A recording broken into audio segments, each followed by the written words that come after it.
அனைவருக்கும் வணக்கம். இந்த பதிவில் நம்ம எதை பற்றி பார்க்க போகிறோன்னு தெரிஞ்சுக்கிறதுக்கு முன்னாடி மறக்காமல் நம்ம சேனலை சப்ஸ்கிரைப் பண்ணிக்கோங்க. கூடவே பெல் பட்டனை கிளிக் பண்ணிவிட்டு ஆளுங்கிற ஆப்ஷனை கொடுத்துட்டிங்கன்னா நான் போடுற வீடியோக்கள் எல்லாமே மிஸ் ஆகாமல் நோட்டிஃபிகேஷனில் வந்துடும்.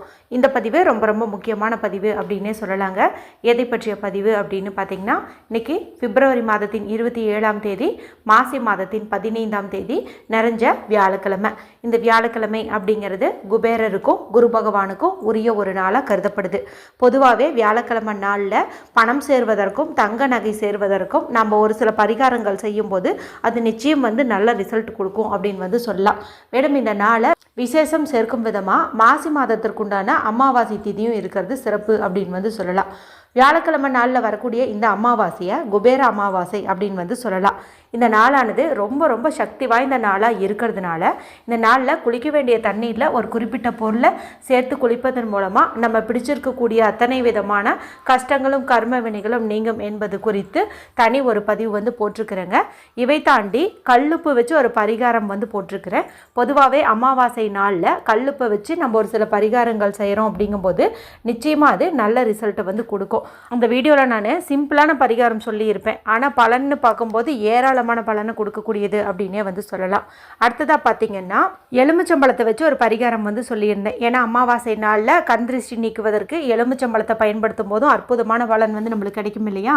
நம்ம எப்பவும் பயன்படுத்துகிற எலுமிச்சம்பழத்தையே ஒரு சூட்சுமமான முறையில் குறிப்பிட்ட இடத்துல வைப்பதன் மூலமாக நமக்கு இருக்கக்கூடிய தீராத கஷ்டங்கள் எல்லாமே தீரும் என்பது குறித்து அதில் சொல்லியிருந்தேன். இப்போ நான் மேலே சொன்ன அந்த 3 வீடியோக்களையும் நீங்கள் பார்க்காம இருந்தீங்க அப்படிங்கும்போது இந்த வீடியோ முடியும் போது வரக்கூடிய எண்டு ஸ்க்ரீனில் அதனுடைய லிங்க்கை நான் கொடுக்குறேன், மறக்காமல் செக் பண்ணி பாருங்கள். சரி, இப்போது இந்த பதிவுக்கான விளக்கத்துக்குள்ளே போகலாம். பொதுவாகவே அமாவாசை நாள் அப்படின்னாவே நம்மளுடைய முன்னோர் வழிபாடு செய்கிறது, பித்ருக்கடன் நிறைவேற்றுவது, இதெல்லாம் செய்வதற்கு உகந்த நாளாக கருதப்படுது. இவை தவிர நம்ம பிடிச்சிருக்கக்கூடிய கஷ்டங்கள் எல்லாம் நீங்குவதற்கு, தீவினைகள் எல்லாம் நீங்குவதற்கு ஏற்ற ஒரு நாளாகவும் கருதப்படுது. அடுத்ததாக பார்த்திங்கன்னா, இந்த நாளில் பணவரவுக்கும் கடன் பிரச்சனை தீர்வதற்கும் ஒரு சில பரிகாரங்கள் செய்யும் போதும் அது நல்ல ரிசல்ட்டையே கொடுக்கும் அப்படின்னு சொல்லலாம். அதன்படி பார்க்கும்போது இப்போ நான் சொல்லக்கூடிய இந்த பரிகாரமானது தீராத பிரச்சனைகள் எல்லாத்தையுமே தீர்க்கக்கூடியது. அதாவது முன்னோர் சாபம், பித்ரு சாபம், கடன் பிரச்சனை, நோய், பண வரவில் இருக்கக்கூடிய தடைகள் எல்லாத்தையுமே நீக்கக்கூடிய சக்தி வாய்ந்த பரிகாரம் அப்படின்னே சொல்லலாம். இது யாரெல்லாம் செய்யலாம், எந்த நேரத்தில் செய்யணும் அப்படிங்கிறது குறித்து பார்த்தரலாம். இந்த பரிகாரத்தை ஆண்கள் பெண்கள் யார் வேண்டுமானாலும் செய்யலாங்க. மேலும் பெண்கள் இதை பீரியட்ஸ் டைமில் செய்யலாமான்னு கேட்டால் தாராளமாக செய்யலாம்.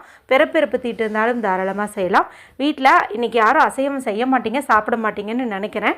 ஒருவேளை நீங்கள் அதெல்லாம் ஃபாலோ பண்ணுறதில்ல அப்படின்னாலுமே கூட இந்த பரிகாரத்தை நீங்கள் தாராளமாக செய்யலாம். எந்த நேரத்தில் செய்யணும் அப்படின்னு பார்த்தீங்கன்னா, இன்று மாலை 6 மணிக்கு மேலே நீங்கள் இந்த பரிகாரத்தை செய்யுங்க. இன்றைக்கி பார்த்திங்கன்னா அமாவாசை திதியானது காலை 9 மணி 2 நிமிடங்கள் அப்படிங்கும்போதே தொடங்கிடுச்சு. இது நமக்கு நாளை காலை 7 மணி 17 நிமிடங்கள் வரைக்கும் இருக்குது. இப்போ நம்ம செய்ய போகிற இந்த பரிகாரத்தை இன்று இரவு தான் நம்ம செய்கிற மாதிரி இருக்கணும். அதாவது அமாவாசை இரவு அப்படிங்கிறது இதுக்கு ரொம்ப ரொம்ப முக்கியம் அப்படின்னே சொல்லலாம். இப்போ நீங்கள் மாலை 6 மணிக்கு மேலே இரவு 10 மணி 11 மணின்னு எந்த டைமுக்கு வேணாலும் இந்த பரிகாரத்தை நீங்கள் செய்யலாம். இதுக்கு தேவையான பொருள் என்ன அப்படின்னு பார்த்தரலாம். ஒரு டம்ளர்லேயோ அல்லது ஒரு சொம்புலேயோ தண்ணீர் நமக்கு தேவைப்படுது. டம்ளரே போதுமானதாக இருக்கும், அது நீங்கள் எடுத்துக்கோங்க. இதுக்கு கண்ணாடி தான் பயன்படுத்தணும், பீங்கான் தான் பயன்படுத்தணும் அப்படின்றலாம் எந்த ஒரு அவசியமே கிடையாது. வீட்டில் சாதாரணமாக இருக்கக்கூடிய இந்த சில்வர் டம்ளரையே நீங்கள் எடுத்துக்கோங்க. இதில் சுத்தமான தண்ணீர் நீங்கள் பிடிச்சிட்டு வச்சுக்கோங்க. குடிக்கிற தண்ணீராக இருக்கணுன்ட்டு அவசியம் கிடையாது. பைப்பில் வரக்கூடிய தண்ணீரையே நீங்கள் பிடிச்சி வச்சுக்கோங்க. அடுத்ததாக நமக்கு தேவைப்படுறது அப்படின்னு பார்த்திங்கன்னா, வீட்டில் இருக்கக்கூடிய ஏதாவது ஒரு சின்னதாக ஒரு இரும்பு பொருள் தேவைப்படுது. அது உங்களுடைய சேஃப்டி பின்னாக இருக்கலாம், இல்லை வீட்டில் பயன்படுத்தாத ஏதாவது பழைய சாவி வச்சுருக்கீங்க, அல்லது ஏதாவது ஸ்க்ரூ மாதிரி இருக்குது, ஆணி இருக்குது, ஹேர்பின், இது மாதிரி ஏதாவது ஒன்று மொத்தத்தில் இரும்பு பொருளாக இருந்துச்சு அப்படின்னா போதும். நீங்கள் என்னடா அது சாவியெல்லாம் எடுத்துக்க சொல்கிறாங்களே, இது பரிகாரத்துக்கு அப்புறம் யூஸ் பண்ணக்கூடாதுன்னு சொல்லிடுவாங்களே அப்படின்ட்டுலாம் நீங்கள் யோசிக்கவே வேண்டாம். நம்ம எதுவாக இருந்தாலும் கண்டிப்பாக அதை ரீயூஸ் பண்ண போகிறோம். இன்றைக்கி நைட்டு மட்டும் அது நமக்கு தேவைப்படாது அப்படிங்கிற மாதிரி ஏதாவது ஒரு பொருள் இருந்துச்சு அப்படிங்கும்போது அதை நீங்கள் எடுத்துக்கோங்க. ஏன்னா இந்த பித்ரு வழிபாடு தோஷம் இதுக்கெல்லாம் அதிபதினு பார்க்கும்போது சனீஸ்வரர் சொல்லலாம். இப்போ சனி பகவானுக்கு உரிய ஒரு பொருள் அப்படின்னு பார்க்கும்போது இரும்பு சொல்லலாம். அதனால தான் இரும்புனால் ஆன ஒரு சிறு துண்டாவது ஏதாவது ஒன்று எடுத்துக்கோங்க அப்படின்னு நான் சொல்கிறேன். இப்போ அடுத்ததாக நமக்கு தேவைப்படுறது அப்படின்னு பார்த்திங்கன்னா கொஞ்சம் தேன் வந்து தேவைப்படுது. இந்த தேன் அப்படிங்கிறது மகாலட்சுமி தாயாருக்கு ரொம்ப ரொம்ப பிரியமான பொருளாக பார்க்கப்படுது. இப்போ இரும்பு எதுக்கு எடுத்துக்கிட்டோம் அப்படின்னு பார்த்திங்கன்னா நம்மளுடைய அந்த முன்னோர் பாவமெல்லாம் நீங்கணும், கஷ்டங்கள் எல்லாம் நீங்கணும், கர்ம வினைகள் நீங்கணும் அப்படிங்கிறதுக்காக.